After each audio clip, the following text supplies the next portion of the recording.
Non, viens, non, je t'arrête. J'aime pas du tout. Ça, c'est pas OK. Faire une vidéo pour dire, bien évidemment, que j'ai pas mal vécu, c'est qu'il y a une ambiguïté quelque part. Et il y a des gens comme moi qui ont été choqués. Donc, à partir du moment où on choque des gens, c'est raté. Et c'est hyper, vous êtes mignon, vous êtes complice et tout.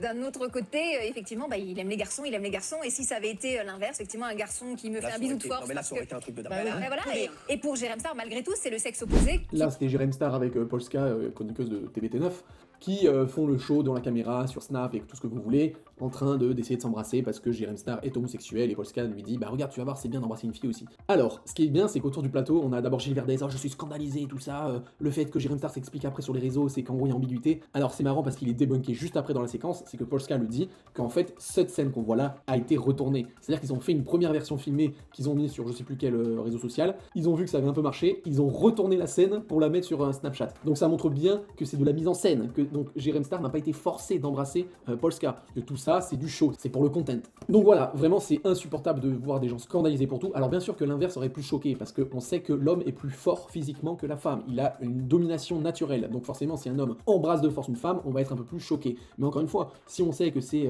des influenceurs qui se sont filmés, je veux dire là, c'est lui-même qui se filme. Vous vous rendez compte, le mec quand même, s'il était dans une scène sérieuse en train de faire ça, ça serait ridicule. Et ensuite, si vraiment c'était sérieux, au moment où il se fait embrasser de force, il aurait arrêté de filmer, ou il aurait dit devant tout le monde au secours, j'ai porté plainte. Donc vous voyez vraiment que les gens sont des attardés mentaux à être choqués par ça. Et ensuite, je reviens sur le deuxième truc que Gilles Verdez dit, c'est la fameuse phrase, du moment que ça choque des gens, il faut arrêter, c'est pas bien. Mais ça, c'est une putain de dictature que ce mec veut. Parce qu'encore une fois, on ne pense pas tous comme toi, Gilles Verdez. On a tous des avis, des appréciations différentes. Parce qu'il y a une personne sur 60 millions de Français qui est choquée, bah en fait, on arrête tout. C'est juste ahurissant d'entendre encore aujourd'hui des gens parler comme lui. Enfin, vraiment, on est en France, le pays de la liberté, etc. Mais il y a des enfoirés qui continuent de dire « Ah ben non, mais tant que ça choque des gens, il faut arrêter. » Bah non, en fait. Si ça choque, tu fermes les yeux, tu tournes, tu quittes, tu vas voir ailleurs en fait. Tant que ça reste dans le côté de la loi, de la légalité, on en a rien à foutre de savoir que tu es choqué ou pas. C'est du délire complet là. En plus, c'est vraiment un jeu. On est fait quand on est gay, c'est un jeu, on adore ça.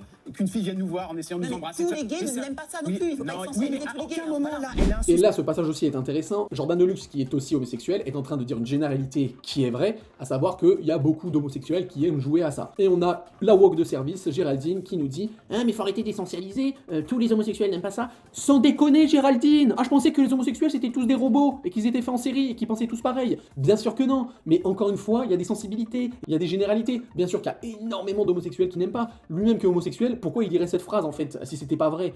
C'est dingue. Il y a une partie des homosexuels qui aiment jouer avec ça. Ça veut pas dire qu'ils aiment se faire embrasser par des femmes, mais c'est comme si tu disais les hommes en général, ils sont plus penchés sur le physique que les femmes. Et que là, t'as quelqu'un qui disait mais non, c'est sexiste de dire ça. Il y a des hommes, ils s'en foutent du physique. Sans déconner, en fait, tu peux trouver la même chose avec tout. Bien sûr que tu vas trouver une personne, des minorités qui sont à l'inverse du truc pensant. Mais à un moment donné, chaque groupe de population a des tendances à aimer les mêmes choses. Regardez la mode, hein, c'est simple. La mode n'existerait pas si les humains n'avaient pas des tendances. Donc on voit bien qu'avek la mode, il y a beaucoup de gens qui suivent les tendances, et t'as des gens qui ne suivent pas les tendances et qui n'aiment pas la mode. J'ai pris un exemple hyper neutre, qui normalement ne devrait choquer personne, mais au moins c'est ça. Pour l'alimentation, il y a énormément de gens qui aiment le chocolat, hein. Pourquoi l'humain aime le chocolat, c'est comme ça. Mais pourtant, t'as des humains qui détestent le chocolat. On n'est pas tous pareils, on n'est pas tous faits en série, on n'est pas des robots, mais il y a des tendances. Enfin voilà, sur ce sujet-là, c'est juste ridicule de voir des gens comme ça qui veulent tout interdire, tout empêcher, et qui sont choqués pour tout et n'importe quoi.